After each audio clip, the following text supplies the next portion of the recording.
no arranjo das nossas Bíblias, é o primeiro livro do Novo Testamento.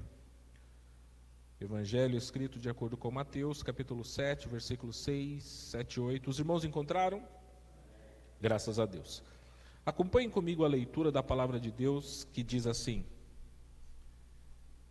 Não deem o que é sagrado aos cães, nem atirem suas pérolas aos porcos.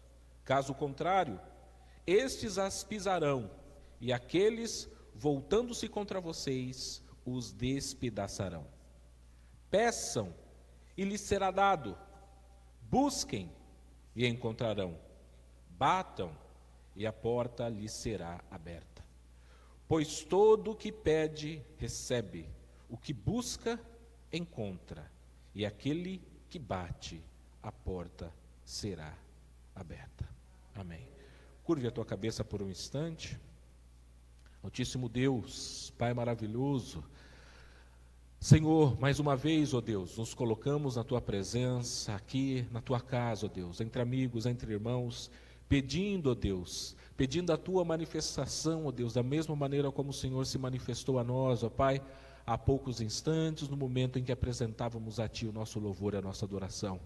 Da mesma maneira, ó Deus, que o Senhor fale conosco poderosamente, profundamente aos nossos corações.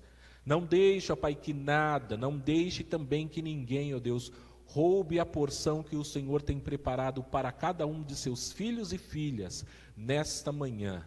Senhor Deus, fale conosco, que as nossas mentes, ó Pai, que os nossos corações estejam, ó Deus, ligados em Ti. Ó Deus maravilhoso, que aprendamos a guerrear contra Ti, que no momento, ó Pai, em que estivermos ouvindo a Tua palavra, no momento que estivermos apresentando o nosso louvor, a nossa adoração, quando percebermos, ó Deus, que o nosso pensamento começar a vaguear, começar a querer se distanciar, ó Deus, que nós possamos repreender, ó Deus, e que possamos ficar ligados, antenados, ó Deus, na Tua mensagem, na Tua palavra. Fale conosco, ó Deus, nos instrua, ó Deus, e que Teu Espírito Santo continue sendo, ó Deus, o nosso professor, aquele que aplica, aquele que nos ensina, aquele, ó Pai, que nos lembra, ó Deus, das Tuas verdades espirituais. Fale conosco poderosamente, ó Deus, essa é a nossa oração que nós fazemos em nome de Teu Filho amado Jesus Cristo, que vive e reina para todo sempre.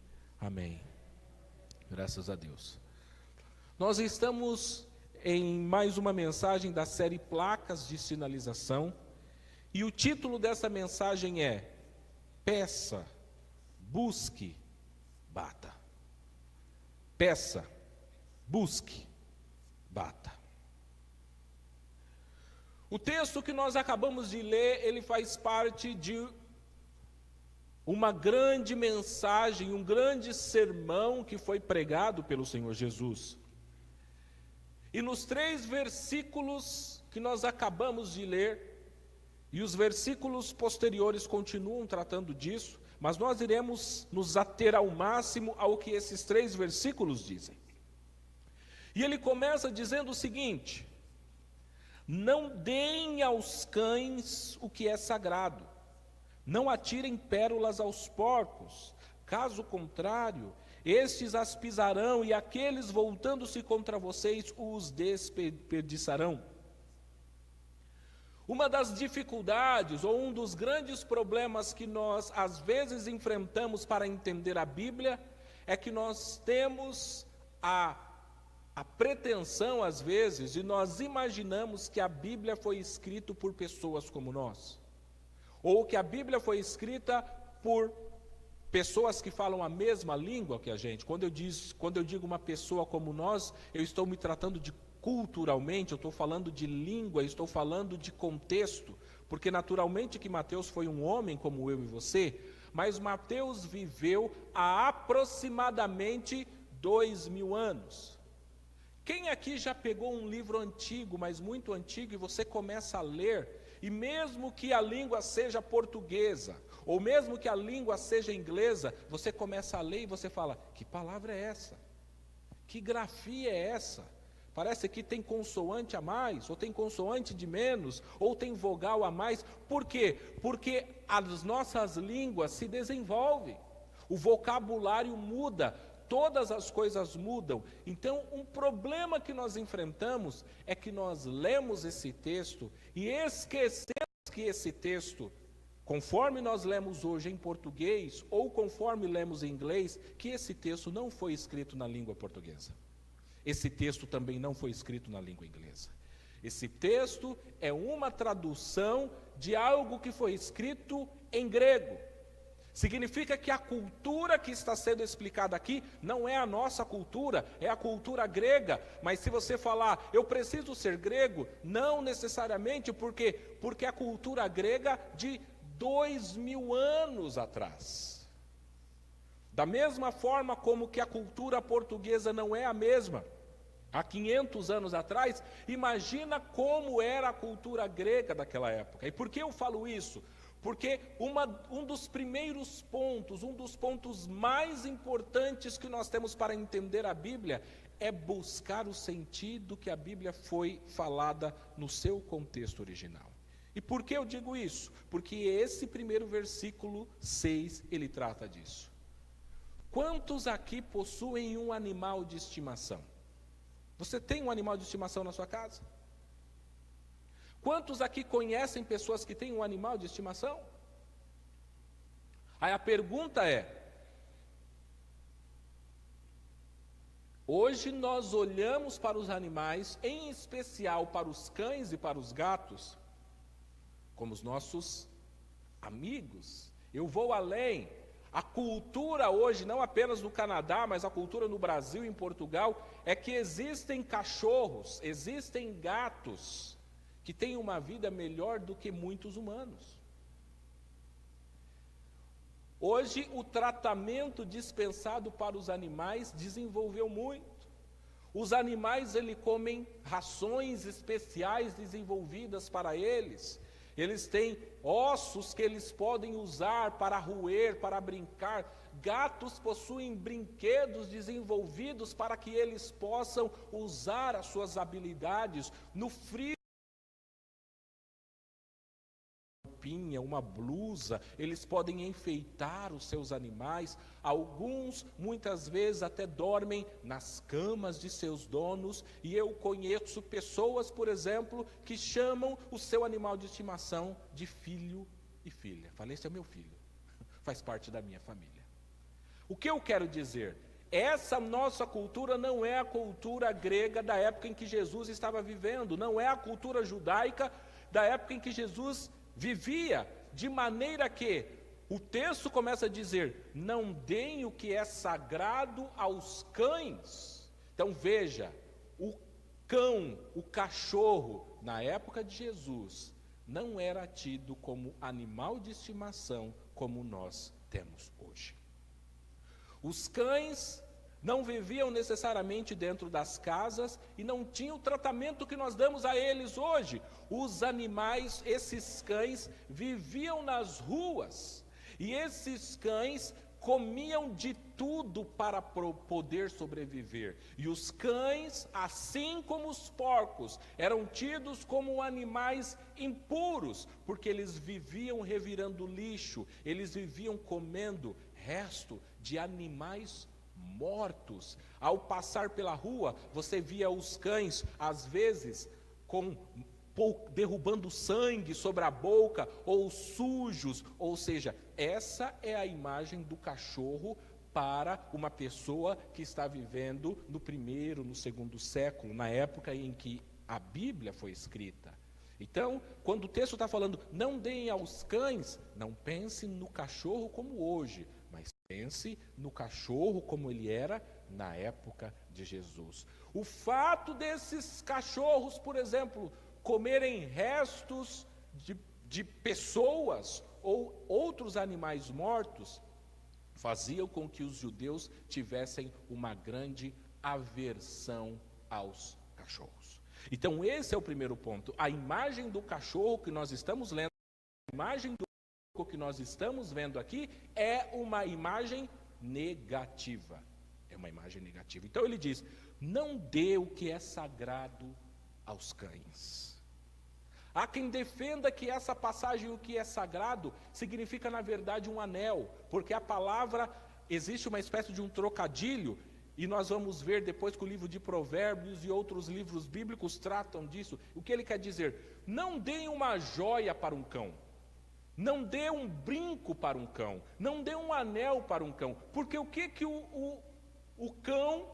o porco vai fazer com um anel? Ele não sabe usar um anel, ele não sabe usar um colar, ele vai destruir aquilo, ele não vai saber fazer uso adequado daquilo.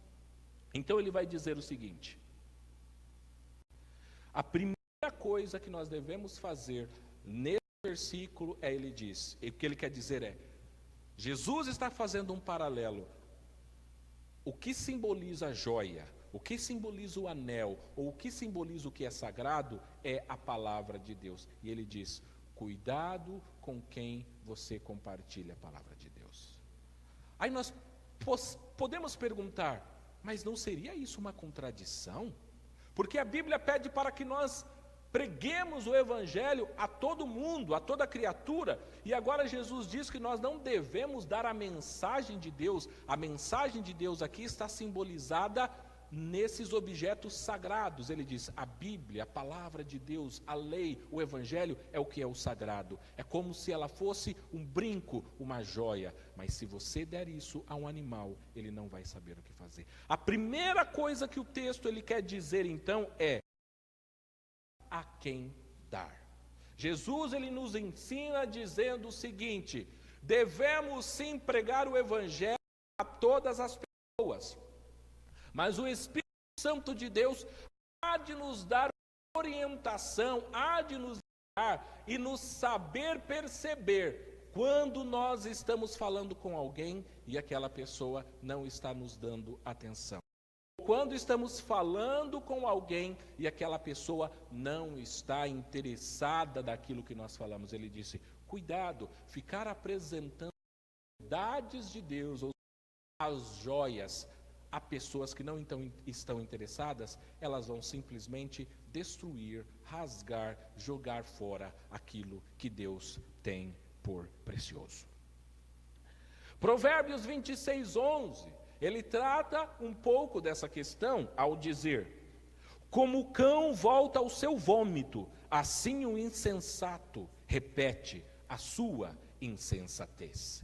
Ele está comparando o homem a um cachorro. A mesma prática que o cachorro tem de fazer coisas sujas, o homem insensato também faz. E em Provérbios agora 11:22 ele diz, como o anel de ouro em focinho de porco, assim é a mulher bonita, mas indiscreta. Já o apóstolo Pedro, na 2 de Pedro 2:22, vocês podem acompanhar na folha de vocês, esses versículos estão aí. 2 de Pedro 2:22 está escrito, confirma-se neles que é verdadeiro provérbio, o cão voltou ao seu vômito, e ainda, a porca lavada voltou-se a revolver na lama. A linguagem de cão ou de cachorro e porco, embora não seja o sentido principal nesse texto, também era utilizado para estrangeiros e para pessoas que não conheciam a Deus. Ou seja, uma pessoa que conhecia o Deus de Israel, um estrangeiro no sentido de o estrangeiro na época não conhecia a Deus, porque Deus havia se revelado ao povo de Israel. Por ele não conhecer a Deus, eles eram tidos como cachorros e porcos. Filipenses, Paulo escrevendo aos Filipenses, capítulo 3:2, ele diz, guardai-vos dos cães, guardai-vos dos maus obreiros, guardai-vos da circuncisão. Ele começa a apresentar algumas características negativas, dizendo, guardai-vos dos cães, ou seja, não é coisa boa. E agora, João, que escreveu o Apocalipse, em 22:15, ele diz o seguinte, Apocalipse 22:15, fora ficam os cães, os que praticam a feitiçaria, os que cometem imoralidades sexuais, os assassinos, os idólatras e todos os que amam e praticam a mentira. De coisas ruins, ou em outra tradução diz, ficarão de fora da onde? Do céu, da comunhão com Deus. Ficarão de fora quem? Os cães, os que praticam a feitiçaria, os que cometem imoralidades sexuais, os assassinos, os idólatras e todos os que amam. Veja que aqui só tem adjetivos ou substantivos ruins, ficarão de fora. Então ele diz: não apresente, não dê aquilo que é sagrado aos cães e aos porcos, porque eles não vão saber fazer bom uso disso. O primeiro ponto da nossa mensagem, então, é: saiba a quem dar, saiba em quem investir, saiba em quem usar os dons que Deus te deu, porque às vezes nós estamos investindo em pessoas que não querem receber Deus. Não está querendo dizer que nós não devamos ter paciência, porque todos nós em um momento não tínhamos Deus, e alguém teve paciência, alguém teve graça de Deus, nos apresentou o Evangelho, mas ele use de discernimento para saber quem nós devemos compartilhar as preciosidades de Deus. E então ele entra na parte principal desses versículos, que é versículo 7 e 8. Peçam e lhes será dado, busquem e encontrarão, batam e a porta lhes será aberta. Pois todo o que pede recebe, o que busca encontra, e aquele que bate, a porta será aberta. Segundo ponto, saiba que é preciso pedir. Pedir. Há um paralelo no versículo 7, no versículo 7 começa: peçam e lhes será dado. E depois você pula, continua, pois todo o que pede, recebe. Peça e será dado, pois todo o que pede, recebe. Agora, o que é pedir, meus amados irmãos? O que é pedir? O que Jesus está dizendo aqui por pedir? Pedir nada mais é do que orar. É falar com Deus, é ter intimidade com Deus.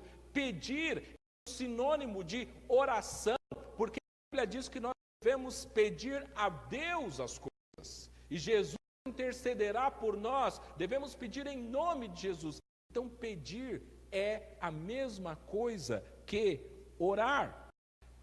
A Bíblia ainda diz, em alguns versículos conhecidos, por exemplo, o apóstolo Paulo escreveu o seguinte: orai sem cessar. Orai sem cessar. O que significa orar sem cessar? Significa orar a todo tempo, a todo momento. E aí você pode falar: mas como poderei eu orar, sendo que eu trabalho? Como poderei eu orar, sendo que eu tenho muitos afazeres? Nós temos, às vezes, uma ideia errada, equivocada, de que orar é somente quando eu venho à igreja e eu oro juntamente com meus irmãos, ou que orar é apenas quando eu dobro os meus joelhos para falar com Deus. Orar é um estado de espírito. Você vai trabalhando, mas os seus pensamentos estão ligados e antenados com Deus. Você não precisa verbalizar em palavras. Você pode estar no ônibus, você pode estar caminhando, você pode estar dirigindo o seu carro, o seu veículo, e você está ali no seu pensamento, pensando: Deus, que hoje o Senhor possa me usar. Senhor Deus, que o Senhor me dê forças hoje, que o Senhor me ajude a trabalhar. Senhor, hoje estou cansado, mas que o Senhor renove as minhas forças. Senhor, hoje eu vou fazer algo do qual eu não estou acostumado, ou não tenho experiência, mas que o Senhor me alimente, que o Senhor me dê graça. Senhor, eu trabalho com pessoas que às vezes me irritam, que me maltratam, que o Senhor me dê graça, que o Senhor me dê calma, para que eu possa fazer a sua luz brilhar, mesmo em meio àquelas pessoas que não te conhecem. É um estado. Nós devemos orar a todo momento. Isso é pedir. Um grande servo de Deus, o pastor Leonard Ravenhill, um grande servo de Deus, do qual por muitos momentos eu assisto suas mensagens e escuto as suas mensagens. Ele tem uma frase que, se não me engano, foi extraída do livro do qual ele escreveu, chamado Por que tarda o avivamento? Ou Por que tarda o pleno avivamento? E ao tratar de oração, ele faz a seguinte frase: nenhum homem, e aqui se aplica a mulher também, nenhum homem e nenhuma mulher é maior do que a sua vida de oração. Quero que você reflita nessa frase. Nenhum homem e nenhuma mulher é maior do que a sua vida de oração. O que ele quer dizer? Nós somos da estatura que somos por causa da nossa oração. Se você fala assim, eu gostaria de mais poder para entender a Bíblia, o que ele quer dizer? Você não entende mais porque você não ora e não. Você fala, eu gostaria de mais graça de Deus para tratar com os meus filhos. Ele diz, você só não tem mais graça porque você não ora mais pedindo graça. Eu gostaria de mais, que o Senhor me usasse mais. Ele quer dizer, você só não é usado mais porque você não pede e não tem um relacionamento com Deus para pedir mais. Ele diz, nós somos do tamanho da nossa oração. Veja, o texto não está falando de riquezas terrestres, ele está falando de coisas espirituais, de dons. Nós não somos maior do que a nossa vida de oração. Antes de culparmos a qualquer pessoa, a qualquer instituição, devemos olhar a nós mesmos e dizer, será que eu tenho uma vida de oração que eu deveria ter? Quantos aqui já ouviram falar de um evangelista chamado Billy Graham? Acredito que todos já ouviram falar. Alguns livros relatam a seguinte história, talvez você conheça, talvez você não conheça, mas a história é a seguinte. No ano de 1940, um palestrante, um professor de teologia, ele pega alguns alunos dos Estados Unidos e ele vai fazer uma viagem até a Inglaterra. E naquela viagem está incluso uma visita no local em que João Wesley, o grande avivamento, aliás, as igrejas pentecostais nasceram influenciadas por João Wesley. Os movimentos de santidade foram o que levaram ao avivamento da Rua Azusa, e da Rua Azusa nasceu o movimento pentecostais e de todas as igrejas pentecostais que existem. Então nós mesmo da Igreja Carisma temos uma origem em João Wesley, embora nem todos saibamos disso. Às vezes esquecemos e falamos, mas Wesley foi metodista. Sim, ele foi, mas foi ele quem fundou os movimentos de santidade, a santidade que é tão prezada dentro dos movimentos pentecostais. Mas voltando à nossa história, aquele professor leva alguns alunos para a Inglaterra, e eles vão visitar a casa de João Wesley, eles vão visitar os lugares em que João Wesley viveu, e eles começam a visitar naquela espécie de museu, falam, aqui João Wesley viveu, foi nessa mesa que ele comeu, foi nessa cama que ele dormiu, até que eles chegam num local e que tem duas marcas no chão de madeira, e aquela pessoa que está, aquele guia turístico que está mostrando o local para aquele professor e para aqueles alunos, ele diz, essas duas marcas aqui são as marcas deixadas no joelho de João Wesley, aonde ele se ajoelhava e onde ele orava. E eles continuam passando, visitando, até que eles terminam o período de visita naquela instituição de João Wesley. Eles voltam para o ônibus para continuar a sua viagem. E o professor, naturalmente, responsável por cuidar dos alunos, começa a contar. 1 está aqui, 2 está aqui, 3 está aqui, 4 está aqui. Aí ele olha e diz, tem alguém faltando. Um aluno não está aqui, por algum motivo se perdeu ou deve estar dentro da casa. E ele volta para dentro da casa. Ele volta para dentro daquela casa. Ele encontra um menino ajoelhado nas mesmas marcas deixada pelos joelhos de João Wesley. Ou seja, um menino, ele ouviu dizer que João Wesley ali orava. Ele se ajoelhou no mesmo lugar em que João Wesley orava. E o texto então diz que ele fazia a seguinte oração: faça outra vez, Jesus. Faça outra vez. Aquele aluno estava fazendo uma oração querendo dizer, da mesma maneira que o Senhor usou poderosamente João Wesley, usa a mim, faça outra vez. E o professor colocou a mão nos ombros daquele menino e disse, venha Billy, é hora de irmos embora. Ou seja, o grande servo de Deus, do qual todos aprendemos a amar Billy Graham, que é um homem como nós, que tem defeitos, mas um grande de Deus usado para ganhar almas. No meio de seu ministério, ele foi orar pedindo: Deus, faça outra vez. Nenhum homem, nenhuma mulher é maior do que a sua vida de oração. O profeta Jeremias, no capítulo 33 do livro, no versículo 3, ou seja, Jeremias 33, 3, ele diz: clama a mim e responder-te-ei e anunciar-te-ei coisas grandes e ocultas que você não sabe, mas para isso você precisa clamar a mim, clamar, ou seja, buscar, falar comigo. O texto diz: clama a mim, meu povo meu, fale comigo, apresente as suas petições, apresente as suas fraquezas. Vejam, meus amados irmãos, as nossas orações, no geral, elas são orações egoístas, elas são.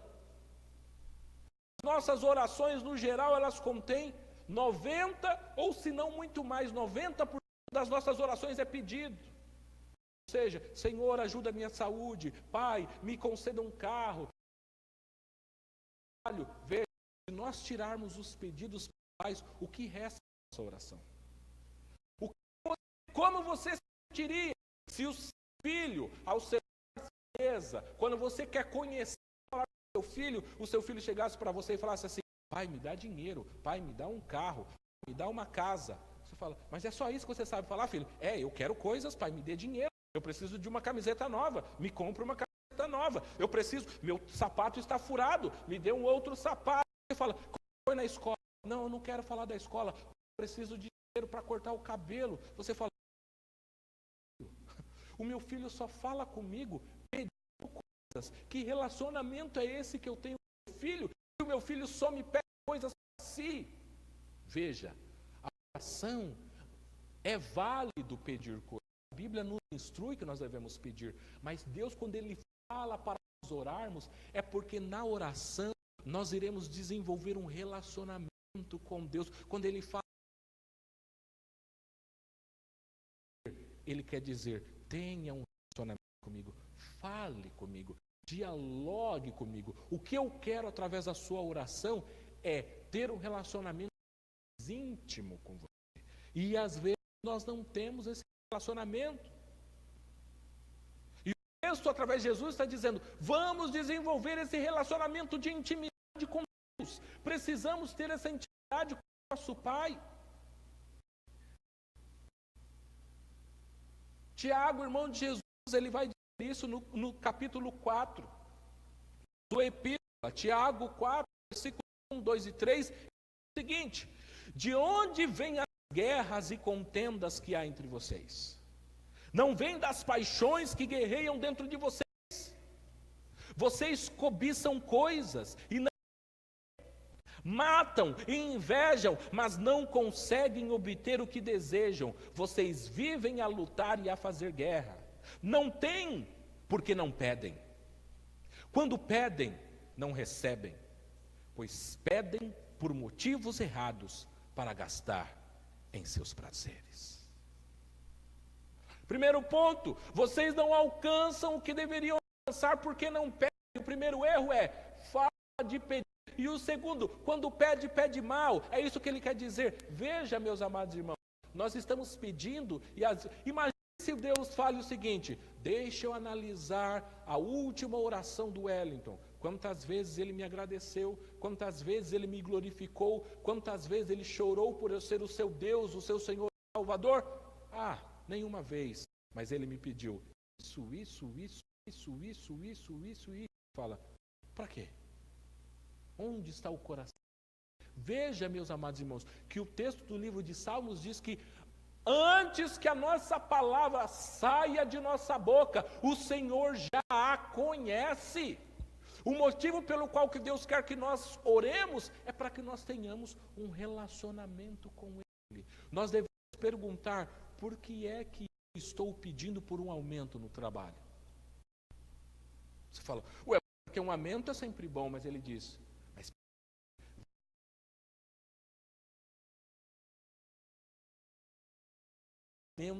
que era para um bem pessoal. Porque a Bíblia fala, meus amados irmãos, tudo aquilo que nós temos, Deus nos deu para abençoarmos outras pessoas. Agora, qual é o motivo de eu receber um aumento se eu não vou usar esse aumento para abençoar outras pessoas? Qual o motivo de Deus te dar um dom se esse dom não é para ser usado para outra pessoa?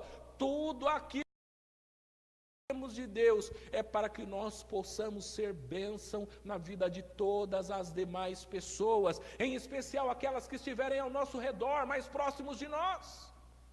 No capítulo 12 de Gênesis, quando Deus faz um pacto com Abraão, ele diz assim: em ti serão benditas todas as famílias da terra. Abraão, eu quero te abençoar, mas a minha bênção, para que ela seja bênção para outras pessoas. A minha bênção precisa ser bênção para outras pessoas. Se a bênção for bênção só para mim, Deus não tem interesse em responder. Porque é um motivo errado, egoísta.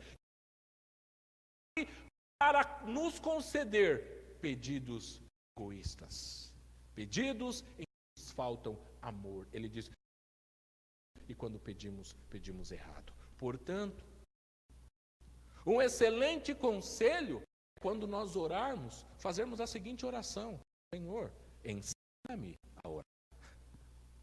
Para que eu não gaste tempo fazendo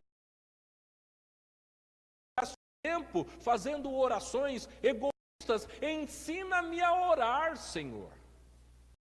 Ensina-me a orar, a falar contigo.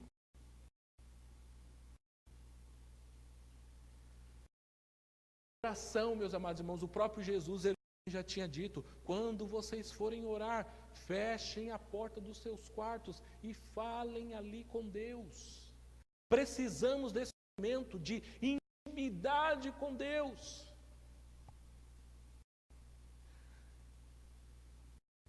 O terceiro ponto é: saiba que é preciso buscar. E eu já me adianto aqui: pedir, buscar e bater são sinônimos. Ele está querendo dizer, é oração, é falar com Deus. O pedir é pedir a Deus através de oração. O buscar é buscar a Deus através de oração. O bater é bater, num sentido figurado, através da oração. Tudo aqui está falando de um relacionamento com Deus, mas ele diz, saiba que é preciso buscar a Deus. Isaías 55:6 diz assim: busquem o Senhor enquanto se pode achá-lo, clamem por Ele enquanto está perto. Buscai a Deus enquanto Ele pode ser achado. E você diz, por quê? Porque chegará o momento em que Deus não poderá ser achado, meus amados irmãos. Nós vivemos um momento em que nós podemos clamar a Deus e sermos ouvidos, mas pode chegar o momento, e há um momento em que não estará, e as pessoas irão buscar e não irão encontrar. Ele diz, façam uso dessa oportunidade, busquem a Deus enquanto Ele é achado. E Deus pode ser achado hoje, porque Deus ele está perto de nós hoje. Portanto, não vamos perder a oportunidade de falar com Deus, de buscá-lo hoje. Jeremias, no capítulo 9:13, ele diz o seguinte: vocês me procurarão e me acharão quando me buscarem de todo o vosso coração. Ou em outra tradução, buscar-me-eis e me achareis quando me buscardes de todo o meu coração. Então ele diz, busque o Senhor porque Ele pode ser achado hoje. De que maneira? Busque a Deus de todo o nosso coração. Busque a Deus hoje, busquemos a Deus com todo o nosso ser. Salmos 9:10. Os que conhecem o teu nome confiam em ti, pois tu, Senhor, jamais abandona os que te buscam. Olha essa passagem, meus amados irmãos. Deus jamais abandona aqueles que o buscam. Então você fala, Deus me abandonou. Mentira, você é buscou a Deus, porque Ele jamais abandona aqueles que o buscam. Quando você fala, eu estou me sentindo sozinho, abandonado, veja, o seu sentimento de abandono, o seu sentimento de solidão, é mais porque você não está buscando a Deus do que Ele te abandonar, porque Ele jamais abandona alguém que o busca. A palavra de Deus do Novo Testamento, através do apóstolo Paulo, vai dizer isso: todo aquele que invocar o nome do Senhor será salvo. Basta a mim e a você que invoquemos, que apresentemos tudo isso a Ele. Ainda sobre a importância de buscar, o autor de Hebreus, capítulo 11, versículo 6, ele diz: sem fé é impossível agradar a Deus, pois quem dele se aproxima precisa crer que ele existe e que recompensa quem? Aqueles que o buscam. Vejam, meus amados irmãos, Deus recompensa aqueles que o buscam. Vejam, ou em outra tradução, Deus alardoa, ou seja, presenteia aqueles que o buscam. Então, existem inúmeros versículos na Bíblia nos encorajando: busquemos a Deus, vamos buscar ao nosso Deus e nosso Senhor e nosso Salvador. Quando Salomão estava dedicando o templo que Davi queria construir, mas que Deus não deixou que ele construísse, mas permitiu que o seu filho Salomão construísse. Quando o templo de Salomão, aquele templo de Jerusalém, ficou pronto, na oração de dedicação, a oração conhecida de 2 Crônicas 7:14 diz assim: se o meu povo, que se chama pelo meu nome, se humilhar, veja, e orar, e depois buscar a minha face. Veja, nessa oração tem dois elementos que nós estamos tratando aqui: orar e buscar. Se o meu povo, que se chama pelo meu nome, se humilhar e orar e buscar a minha face, e se afastar dos seus maus caminhos, então eu ouvirei dos céus, perdoarei os seus pecados e sararei a sua terra. Mas antes que haja perdão de pecados, antes que haja cura na nossa terra, ele diz: é preciso orar, é preciso buscar. E por fim, o mesmo autor, agora em Mateus 6,33, em outro versículo conhecido de todos, diz assim: mas buscai primeiro o reino de Deus e a sua justiça, e todas as demais coisas vos serão acrescentadas. Ele diz: quando eu e você buscamos a Deus primeiro, ou seja, damos primazia, o primeiro vem, as primeiras coisas são para Deus. Quando nós fazemos isso, ele diz: todas as coisas vos serão acrescentadas. Se o nosso coração estiver no lugar certo, com as intenções certas, buscando a Deus, ele diz: ei, quando você está buscando a Deus, você nem precisa se preocupar com outras coisas. Por quê? Porque o nosso Deus que está no céu sabe do que você precisa. Assim como você sabe do que os seus filhos precisam, e vocês sendo os maus, vocês dão coisas boas aos teus filhos, quanto mais o nosso Pai que está nos céus sabe dar coisas boas aos teus filhos. Veja. Então ele disse: não é uma questão de você ficar orando e pedindo: Senhor, eu quero A, eu quero B, eu quero C, eu quero D, eu quero F, eu quero G. Mas se você estiver buscando a Deus, todas as demais coisas vos serão acrescentadas. A maturidade, você não precisa ficar lá fazendo oração, pedindo. Se você estiver buscando Deus em primeiro lugar. E por fim, meus amados irmãos, saiba que é preciso bater. É preciso bater.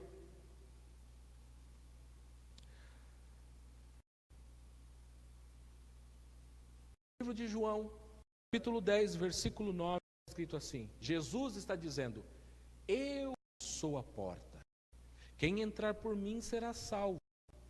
Entrará e sairá e encontrará pastagem. Eu sou a porta. Se Jesus é a porta, ele quer dizer, bata. Bata onde? Na porta de Jesus. Porque Jesus é a porta. Bata.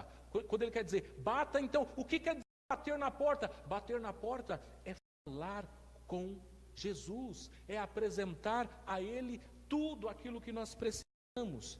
E eu quero concluir essa mensagem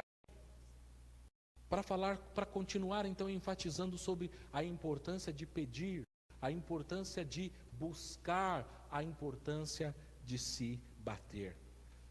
E aí você pode dizer, pastor, eu oro. Eu acredito que você ora. E nós podemos dizer, nós oramos. A questão é, nós oramos o bastante? Nós oramos o suficiente? Aí você fala, então, o que você quer dizer com isso? Eu quero dar apenas 2 exemplos. Dois exemplos rápidos. A Bíblia fala que Ana, ela era estéril. O desejo, o sonho dela é que ela fosse mãe, mas ela não engravidava. Ela diz que todo ano, ou ano após ano, ela ia até o templo e ela orava. Ou seja, ano após ano, não era uma única oração, era uma oração que acontecia repetidas vezes. E como ela orava e queria tanto, e ela buscava tanto, a ponto de chorar. A pergunta, a reflexão para mim e para você é, quando foi a última vez que você orou a ponto de você derramar lágrimas na presença de Deus? Quando foi a última vez que isso aconteceu? Isso é orar. Orar a ponto de você chorar. E aí você fala, mas talvez o pensamento de Ana, a oração de Ana foi egoísta. Um dos motivos pelos quais Deus concedeu o desejo de Ana é porque ela disse, mas se o Senhor conceder o filho, esse filho não será meu, mas será dedicado a ti. Veja, ela estava pedindo algo que lhe é bom, ela queria ser mãe, mas ela diz, o meu filho será entregue na casa do Senhor. E foi isso que ela fez. E Deus, sabendo o coração dela, diz, aí está uma mulher que está pedindo algo que não é só para ela, mas ela quer que o filho dela seja bênção para todas as outras pessoas. Vejam, uma oração inteligente, uma oração que edifica. E por fim, não poderíamos terminar a não ser com uma oração de Jesus. Lucas 22, 44.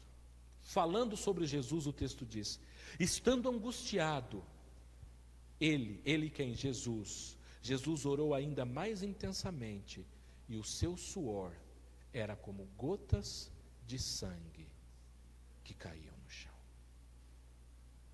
Já oramos, meus amados irmãos, até o ponto de estarmos suando, chorando.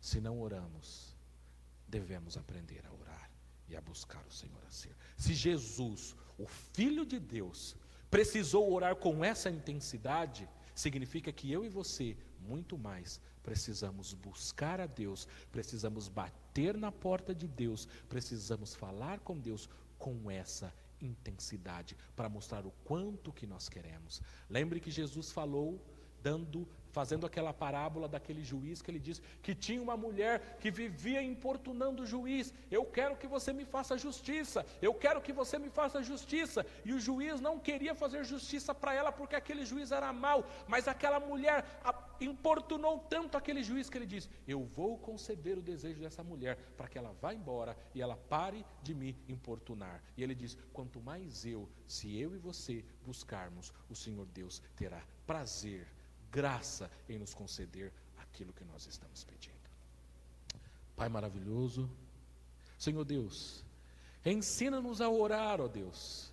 Ensina-nos a orar, ó Pai, ensina-nos a falar contigo, ó Pai, ensina-nos a buscá-lo enquanto o Senhor está perto, ensina-nos, ó Deus, a contarmos os nossos dias, ó Deus, de maneira que nós possamos ter corações sábios, ensina-nos a falar contigo, ó Pai, ensina-nos a buscar, ó Deus, nesse momento que nós estamos, nós não vamos desperdiçar, ó Deus, porque a Tua palavra diz que a Tua casa será chamada casa de oração. A tua casa, ó Deus, será chamada casa de oração, e nós estamos aqui, ó Deus, na tua casa de oração, ó Deus, apresentando os nossos pedidos, as nossas petições, crendo, ó Deus, que o Senhor é fiel e poderoso